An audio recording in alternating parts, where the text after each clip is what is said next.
آپ کے خیال میں دنیا کا امیر ترین ملک کون سا ہے؟ اگر آپ کا خیال امریکہ ہے تو بالکل غلط ہے۔ دنیا کا سب سے امیر ترین ملک ہے قطر۔ قطر ایک اسلامی ملک ہے۔ 2017 کے ڈیٹا کے مطابق کیپٹل انکم کے حساب سے قطر پہلے نمبر پر ہے۔ یہاں فی کس آمدنی $1,28,000 سے بھی زیادہ ہے۔ اس کا اندازہ آپ یوں لگا لیں کہ پاکستان $5,500 کے ساتھ 134ویں نمبر پر ہے۔ قطر سعودی عرب، UAE اور بحرین کے درمیان ایک چھوٹا سا ملک ہے۔ یہ اتنا چھوٹا ہے کہ دنیا میں رقبے کے اعتبار سے اس کا نمبر 158واں ہے۔ اس کا کل رقبہ تقریباً 11,500 مربع کلومیٹر ہے۔ یہ پاکستان کے تمام صوبوں سے چھوٹا ہے۔ لیکن آخر ایسا کیا ہے کہ اتنا چھوٹا سا ملک نہ صرف دوسرے عرب ملکوں بلکہ ساری دنیا سے زیادہ امیر ہے؟ اتنا امیر کہ اسے مڈل ایسٹ کا لاس ویگس بھی کہا جاتا ہے۔ قطر شروع سے ہی امیر نہیں تھا۔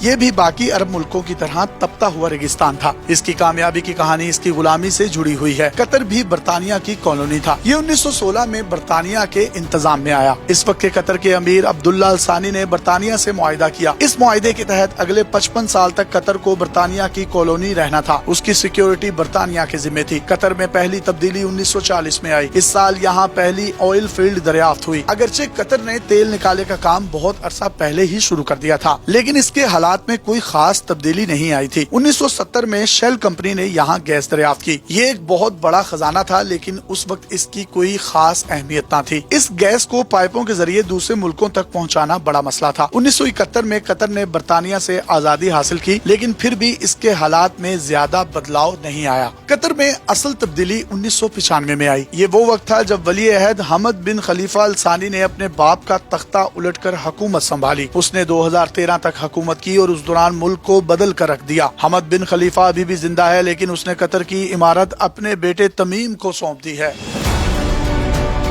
اب سوال یہ پیدا ہوتا ہے، آخر شیخ حمد نے ایسا کیا کیا جو اس کا باپ 25 سال میں بھی نہ کر پایا؟ یہ $1 ملین کا سوال ہے۔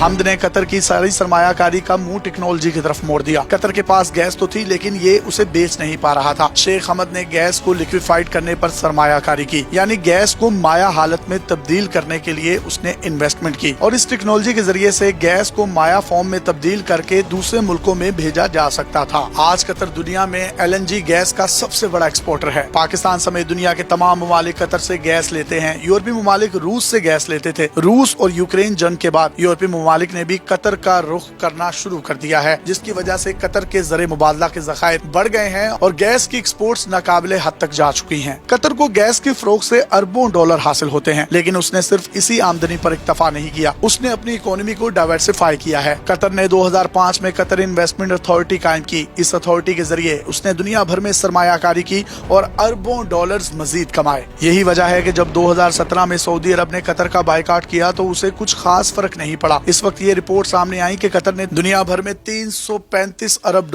کی سرمایہ کاری کر رکھی ہے۔ آج آپ دنیا کے کسی بھی ترقی یافتہ ملک میں چلے جائیں، آپ کو ہر جگہ قطر کی سرمایہ کاری نظر آئے گی۔ قطر نے یہ انویسٹمنٹ ہوٹلنگ، اپارٹمنٹ بلڈنگز اور بینکس میں کر رکھی ہے۔ اس کے علاوہ قطر کی تیل کی بڑی کمپنی شیل اور روس کی سب سے بڑی آئل کمپنی میں بھی انویسٹمنٹ ہے۔ قطر نہ صرف مالی لحاظ سے انتہائی مضبوط ملک ہے، بلکہ اس کا سیاسی اثر و رسوخ بھی بہت زیادہ ہے۔ اس کی ایک چھوٹی سی مثال افغانستان میں امریکہ کی جنگ ہے۔ امریکہ نے مذاکرات کی میزبانی کے لیے قطر کا انتخاب کیا۔ یہی ہونے والے معاہدے سے امریکی تاریخ کی سب سے بڑی جنگ کا خاتمہ ہوا۔ قطر نے عرب ممالک میں اپنا اثر و رسوخ بڑھانے کے لیے دنیا کا سب سے بڑا عرب میڈیا چینل الجزیرہ بھی اپنے نام کر رکھا ہے، اور یہ اسی کی انویسٹمنٹ ہے۔ الجزیرہ نے دنیا میں قطر کا نام پہنچانے میں ایک اہم کردار ادا کیا ہے۔ قطر اپنے سافٹ امیج کو بھی بہت اچھے طریقے سے دنیا کے سامنے پیش کر رہا ہے۔ حال ہی میں اس نے فیفا ورلڈ کپ کی میزبانی کی۔ یہ فٹ بال کی تاریخ کا سب سے مہنگا ورلڈ کپ تھا۔ اس فیفا ورلڈ کپ میں قطر نے تقریباً $200 ارب کے قریب سرمایہ کاری کی اور اسٹیٹ آف دی آرٹ جدید چھت والے ایئر کنڈیشنر فٹ بال اسٹیڈیمز بنائے، جن کو دیکھ کر دنیا دنگ رہ گئی۔ قطر فیفا ورلڈ کپ کے علاوہ دوسرے کھیلوں کی میزبانی کے لیے بھی